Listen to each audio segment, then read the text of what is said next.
seu corpo desperte, paralisado, e você vire uma presa viva de vermes, ratos e baratas. Isto vai acontecer se você não assistir. Cara, depois dessa praga jogada pelo grande Zé do Caixão, que faleceu esse ano infelizmente, acho bom vocês assistirem esse episódio do H Querosene, que é o seu novo canal sobre cultura pop. Aqui quem fala com vocês é o Gui, e ao longo dos anos, os quadrinhos se inspiraram em várias fontes. Alguns personagens são completamente originais, outros são emprestados da literatura e outros também do cinema. Nesse sexto episódio, vamos falar sobre os 8 dos melhores monstros das histórias em quadrinhos na nossa humilde opinião, que foram diretamente inspirados por personagens clássicos e eternizados do universo do terror. Sem mais enrolação, e para vocês saberem qual foi o primeiro monstro, vou chamar o meu parceiro Gustman. Esse cara manja demais de quadrinhos. E aí, Gust, tudo suave? Fala, Gui, beleza? Vamos lá que esse episódio de hoje vai ser monstro, hein? Então, nos anos 30 e 40, a Universal Pictures lançou uma série de filmes, né, que ficaram conhecidos como os grandes clássicos, né, do terror. E aí vários autores de quadrinhos, né, nos anos 50, 60 e 70, revisitaram, né, essas histórias e tiveram grande sucesso, né? Aqui, então, vai uma lista com os principais monstros clássicos que inspiraram, né, quadrinhos igualmente arrepiantes. Vamos então começar com o filme de 1931, Dr. Jekyll e Hyde. Ele foi baseado no romance de Robert Louis Stevenson, O Médico e o Monstro. Foi um dos personagens que capturou a mente do público em geral logo que saiu, e décadas depois foi adaptado para os quadrinhos 2 vezes. Uma delas foi o Mr. Hyde da Marvel, vilão que foi introduzido em Journey into Mystery, edição número 99. A segunda vez foi realmente uma adaptação do livro, na HQ Classics Illustrated, edição número 33. É verdade, Gui. Isso fora o Hulk, né? Afinal, é bastante clara a inspiração do Stan Lee nesses personagens para criar o Gigante Esmeralda, né? Anos depois, o Mr. Hyde, exatamente da forma como ele foi concebido, também foi utilizado, né, na Liga Extraordinária, do Alan Moore, que era uma revista que reunia aí diversos personagens da literatura em um tipo de Liga da Justiça. Cara, uma história aí que chegou a usar até mais de um monstro, né? Que até vamos citar hoje aqui. Com certeza. Outro monstro de bastante sucesso foi o do filme da Universal, A Múmia, lançado em 32, estrelado pelo Boris Karloff, no papel da Múmia Imhotep. A Marvel teve uma série de quadrinhos, né, inspirados em múmias, intitulados The Living Mummy. É um personagem que apareceu pela primeira vez aí em 73, na revista Supernatural Thrillers número 5. Acho muito interessante isso, Gust, pois ainda temos atualmente filmes com múmias sendo criadas, mesmo não sendo aquelas enroladas com bandagens como nos filmes clássicos, né? Mas vamos falar de um monstro que gosto muito, o zumbi. A primeira aparição desse monstro nos quadrinhos foi na Ameaça 5, em 1953, criada por Bill Everett para Atlas Comics. Simon Gart, o personagem titular, luta entre seus desejos de zumbi e sua compaixão humana. Os zumbis são encontrados desde 1932 nas telonas, e considera-se que White Zombie, estrelado por Bela Lugosi, foi o primeiro do gênero. Exatamente, fora que a popularidade dos mortos-vivos só aumentou ao longo das décadas, né? E em 68 foi lançado aí o clássico cult do George Romero, né? O Night of the Living Dead, A Noite dos Mortos-Vivos, que inspirou gerações de cineastas e criadores de história em quadrinhos aí por muito, muito tempo, faz até hoje e vai continuar no futuro, né?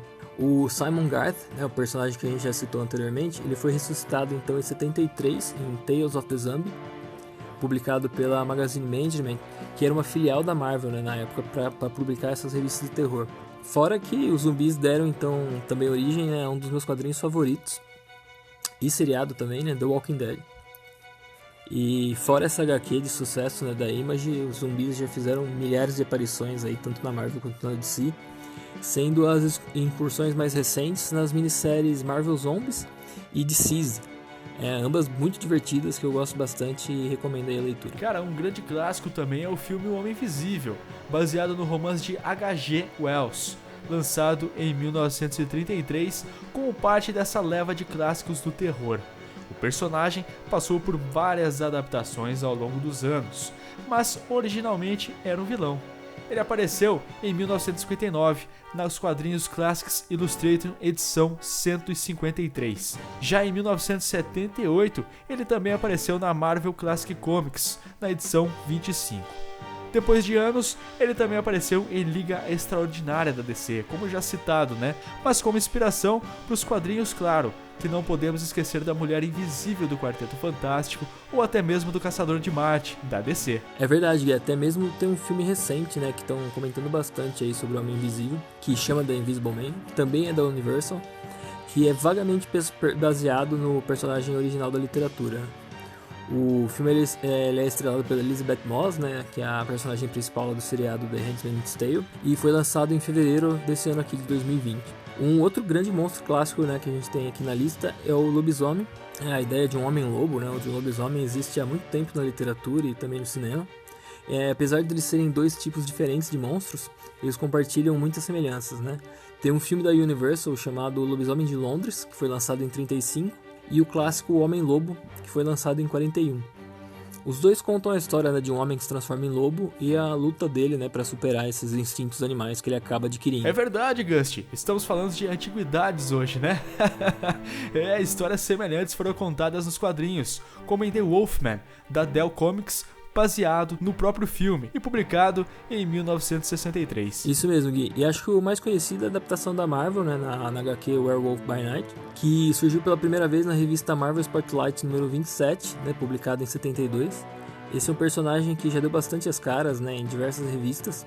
Enfrentou o Cavaleiro da Lua e volta e meia a Marvel tenta encaixar ele em algum lugar. Houve também muitas criaturas inspiradas no filme de 1954, o Creature from the Black Lagoon, sendo a mais conhecida delas o Monstro do Pântano da DC Comics, que foi introduzido na revista House of Secrets, edição número 92, publicada em 1971, mas que ficou famosa mesmo quando Alan Moore assumiu os roteiros nos anos 80. Isso aí, Gui, um quadrinho que eu gosto demais, cara. Fora que a Marvel também tem a sua própria versão, né, do clássico Monstro do Pântano, que é o Man-Thing, né, o Homem-Coisa, que já teve até filme lançado bem antes do MCU virar hype. O personagem foi apresentado em 71, na Savage Tale número 1, criado pouco tempo antes do Monstro do Pântano, mas com o Alan Moore brilhando, né, ali na distinta concorrência, o personagem da Marvel meio que acabou sendo jogado de lado. Além disso, o Monstro da Lagoa Negra também influenciou vários vilões aquáticos, né, como o Piranha, inimigo do Namor, e vários outros monstros aí, né? Cara, não podemos esquecer também de um dos meus prediletos, Abraham Sapien, o companheiro do Hellboy. Mas, mudando de monstro, vamos falar de um bem conhecido, o Frankenstein. Ele é frequentemente referido erroneamente pelo nome de seu criador, Dr. Frankenstein. A criatura do romance de Mary Shelley, de 1818, foi imortalizado no filme da Universal Frankenstein, de 1931.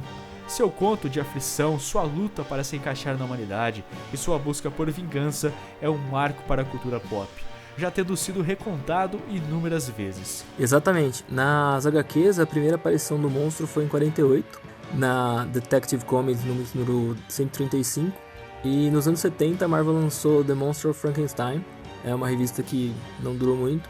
Nos 952 a DC tentou emplacar de novo, né, um título de Frankenstein chamado Frankenstein Agent of Shade, transformando ele num herói com uma pegada meio Hellboy, que acabou não dando muito certo. E por último, mas não menos importante, até porque ele pode ser considerado talvez o mais importante dos personagens do terror, temos o Drácula. Já tivemos inúmeras adaptações do Mestre dos Vampiros no cinema, e também nos quadrinhos. Vagamente baseada no romance de Bram Stoker, de 1897, temos um filme de 1931, chamado Drácula, estrelado também por Bela Lugosi. O filme teve grande sucesso e ajudou a garantir a imortalidade do vampiro. E daí pra frente já foram dezenas de adaptações. Tem o filme que chama Drácula, de Bram Stoker, adaptação bastante fiel do livro, dirigida pelo Coppola e estrelado por Keanu Reeves. Filme que nos quadrinhos foi adaptado por Mike Mignola e lançado recentemente aqui no Brasil. E a mais recente é a série Drácula, da Netflix, que na minha opinião poderia ter sido somente aquele primeiro episódio, de tão ruim que foram os outros dois últimos. Já nos quadrinhos, Drácula já passou por quase todas as editoras, Atlas Comics, Dell Comics, Marvel e também a DC. É isso aí, Gui. A versão da Dell Comics, né, durou um curto período entre 66 e 67. A DC tinha sua própria versão do vampiro, né, chamada Count Dragorin, que apareceu como vilão do Superman em 71 e acabou depois se tornando um personagem recorrente. E a primeira aparição do Conde Drácula na Marvel foi na revista Tumba do Drácula, né, de 72. E ele também estrelou depois a série Drácula Lives, que durou de 73 até 75, mostrando toda a força, né, que esses monstros tinham aí nos quadrinhos durante os anos 70. Boa, Gust! Bom, até hoje quadrinhos sobre Drácula ainda continuam sendo escritos, mostrando o quanto essa história ainda pode ser explorada.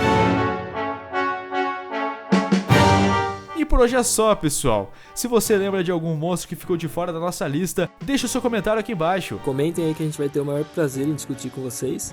E se tiverem ideias, né, de temas, né, para os nossos próximos episódios, deixa aqui nos comentários também, que a gente tá de portas abertas. Valeu, galera. Falou, abraço. Ah, e não se esqueça de se inscrever no nosso canal, o HQerosene. E claro, clicar no sino para receber sempre em primeira mão muitas novidades sobre filmes, séries, quadrinhos e toda a cultura pop em geral. Ficamos por aqui e na semana que vem voltamos com mais informações e curiosidades. Fui!